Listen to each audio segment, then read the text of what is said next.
Reality is Optional by Jeff Utter.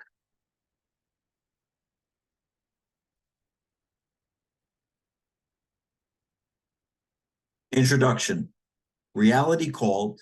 You don't have to answer, unless it's delivering synchronicity and snacks. What emerged was this book, part activation, part cosmic permission slip, part mirror that winks when you look too closely. It's also a collection of irreverent little portals designed as questions, designed not just to make you laugh, but to gently jailbreak your programming while making you laugh, snort, and to offer you a broader, lighter, more playful perspective on yourself, your life, and your role in this ridiculous masterpiece we call reality. It's all wonderful because anything that feels good to you is your higher self saying, yes, this is the way. We're right here with you. Here's some examples of what I might ask myself instead of trying to brute force the cosmos with my forehead.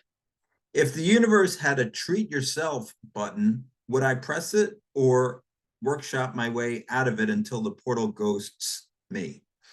Am I feeling my frequency or just catastrophizing in high resolution?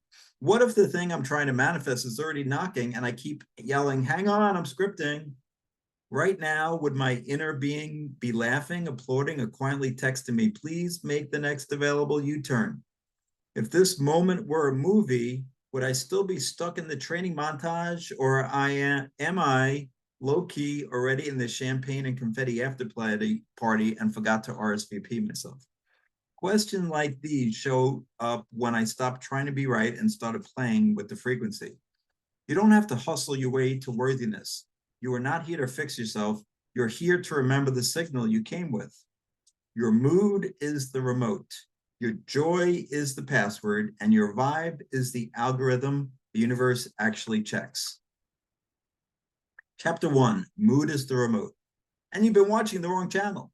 So here's what I realized. You're not obligated to face any version of reality that dims your glow. Truly, you're not required to rent space in your attention to anything that taxes your light.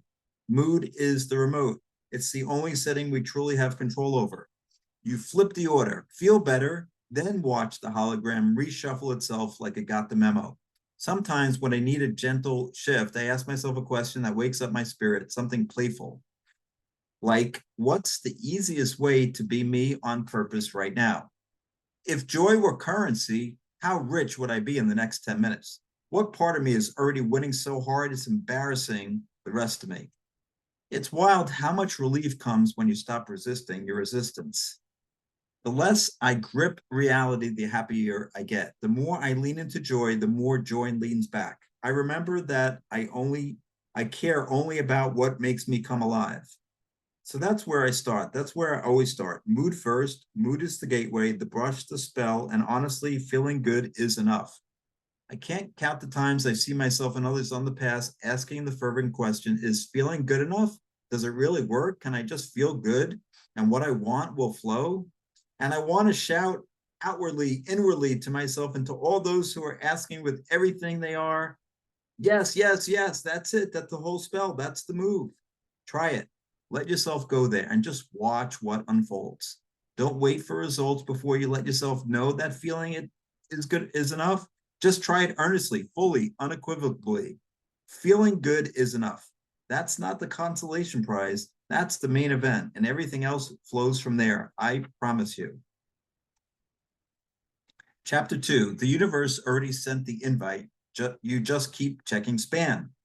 I started asking, what does the high vibration version of this look like? What does the version of this feel like that's already humming with alignment?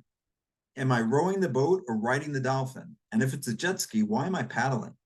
You've already built a joy-powered reality, and here you are gripping a plastic oar like your life depended on it. The less I faced reality, the better my reality got. The less I tried to fix reality, the better it got. Not in a denial kind of way, but in a responsibility upgrade kind of way. That's what this work is. Not fixing the dream, not arguing with it, but dreaming better, feeling better, being better, not in behavior, but in broadcast. What's the hell yes under this meh, maybe? Reality is not a brick wall, it's a mirror. And the moment I stop arguing with the reflection and start reaching for a better inner landscape, reality starts catching up to me. Am I manifesting the life I want to live or just aggressively narrating my own resistance in a fun font? That's the thing I keep forgetting and remembering again. The dream doesn't need fixing. The signal's already broadcasting. My only job is to tune in. Chapter 3, Dreamer's License Activated. Use imagination responsibly, or don't. What if imagining it wasn't the prelude? What if it was the entire spell? Imagination isn't the warm-up for life. It is life written from the inside out. And the moment I stop asking, is this real? And start asking, do I love this scene? Everything begins to rearrange. You already know. If it feels like obligation Pilates, it's not it. If it feels like, oh, I get to do this, that's the click. That click is the compass now. I don't chase what doesn't light me up. What would I create if I stopped caring how it would perform and started caring how it would feel? You'd make something so electrifying, it would giggle your atoms loose, a creation so full of you, it would smell like a thunderstorm and taste like freedom. And then it becomes obvious. Every time I imagine what I want, I am creating it right now, right here, not someday, not later, now. The art of imagining it is the act of birthing it into this version of the dream. And every time I imagine what I don't want, I'm creating that too. What creation would future me look back on and say, dude, that's the one? The one you made when you were laughing, when you weren't trying to prove anything, the thing that felt like skipping instead of striving, that one. Chapter 4, how to stop spiraling about spiraling, aka loving your mess is hot. One thing keeps surprising me over and over. The mess is never the problem, the judgment of it is. Instead, it's about no longer being upset at myself for being upset. It turns out the key isn't to avoid resistance entirely, it is to stop resisting that I have resistance. I don't make myself wrong for not being in a higher vibration. I don't make myself feel bad about feeling bad. I let myself be.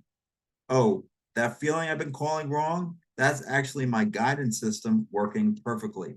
And the moment you stop being mad at the indicator, you're free, because not panicking about negative emotion is emotional mastery. Sometimes the most spiritually aligned thing you can do is abandon the shoulds and laugh mid-sentence and eat the damn dessert. When you remove your resistance to your resistance, you pretty much remove the resistance. And sometimes I float in ways that would make a motivational speaker sweat through their tucked in polo. Like I've literally said to my fears and doubts, hey team, I see you. Let's take the weekend off. You don't have to leave, but you do have to shut up. We'll reconvene Monday, get back to the second guessing everything my heart knows is true, then cool. Oddly, then they accept it. And then I just vibe, like really vibe, lay around all damn day if it feels good. Do only what I actually 100% feel like doing. No pushing, no guilt trips, just straight up emotional vacation. And when you know, Monday rolls around and boom, extension granted, money arrives, plans shift. Real growth doesn't require emotional perfection. Real growth includes weirdness. Real growth includes spirals. Real growth includes, I thought I was past this moments. Real growth includes you exactly as you are. What's the joke I'm missing that would make this whole thing funny instead of frustrating? What would it look like to be completely safe while I'm feeling this? What if the universe is watching me like a sitcom right now, waiting for the big breakthrough laugh? Because the moment you stop resisting the absurdity of your own arc, you realize the mess was just the moment the magic got bored of hiding. Invite the mess in for lunch and remind it to come back again anytime it's in the neighborhood. If I were the final boss of my own limitations, what move would I not see coming? Chapter 5, pull this lever and watch reality blush. Mood first, magic follows. You can let go of the 10,000 levers, the strategies, the overthinking, the backup plans for the backup plans. There's only one lever that actually does anything, mood. We don't realize how hard we've been trying until we stop, until we let ourselves stop. We keep thinking we need to be productive, strategic, intentional. But when we get quiet, When we drop all the weighty effort and just focused on feeling good, everything else gets lighter too. A better mood, a breath, a laugh, a goosebump song, a better feeling thought. That's the magic wand. That's the lever right there. Not a spreadsheet, not a breakthrough, just play, just presence, just a moment where joy snuck in and rewrote the script. And the beautiful thing, when joy leads, everything else tends to follow. Not because you chanted into a crystal while standing on your tax returns, but because joy messes with the laws of probability like it's on a sugar high. What if money wasn't the reward for work, but the confetti for alignment? Then you'd stop scanning your to-do list and start scanning your joy meter. When it hits tingly smirk, the money hits incoming transfer. So now I don't ask, what should I do? I ask, what would feel better right now? It's about making the feeling be the manifestation you're reaching for. Figure out how you would feel if the things you want were already true, and then don that attitude now. If I already had way more money than I knew what to do with, what dumb fun thing would I do next? That's the magic of asking the right question. It doesn't pull in logic, it pulls in frequency. And the answer that comes back, they're already tuned to yes. Am I tuned to the frequency of yes, or still scrolling the AM static of how? Where am I still negotiating with scarcity like it's my landlord instead of a confused raccoon in my psychic attic?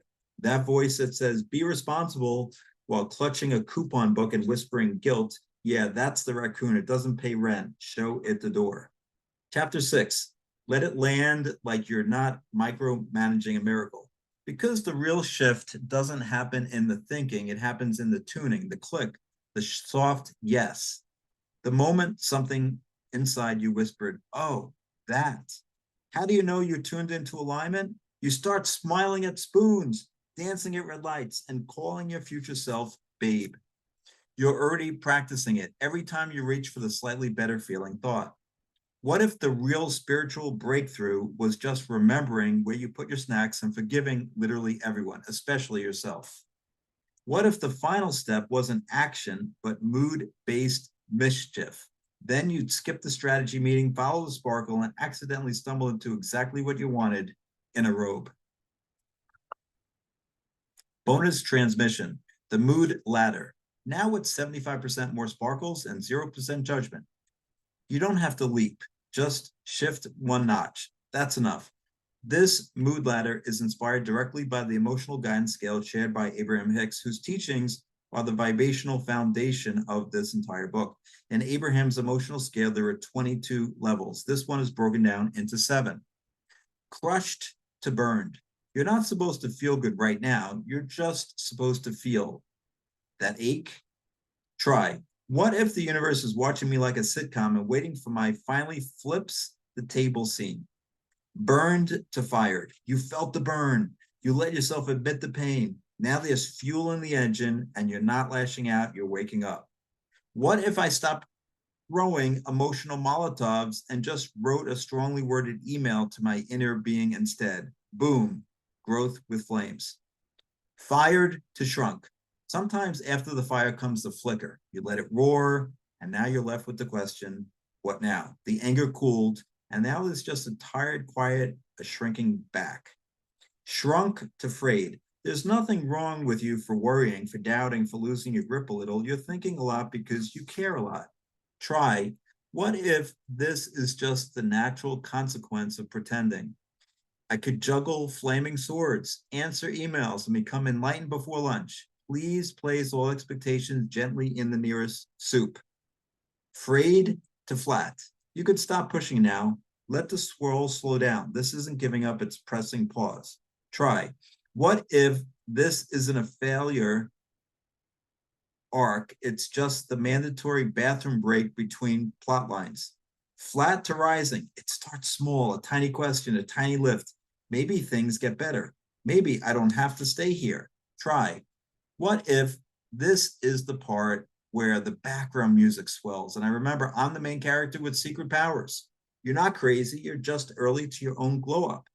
Rising to lit. Now we're flying. The horizon opens. Your belief has turned to trust and your trust to joy, not because everything's fixed, but because you're signals tune. This isn't hype, it's clarity. It's creative energy, it's alignment, and it feels like freedom. Try. What if this isn't optimism? It's me mentally spending money that hasn't arrived yet because I know the wire transfer is pending. Outro. You are the dream and the dumb genius who forgot for a minute. Let your mood be the compass. Let your body be the ball, be the bell. Let your life arrange itself around the signal you allow. You are not here to effort your way to alignment. You're here to remember you already are it. Or what would I make if I stopped caring how it would do and started caring how it would feel? Let your inner being throw confetti every time you giggle. Let your joy be the spell. Let your mood do the manifesting.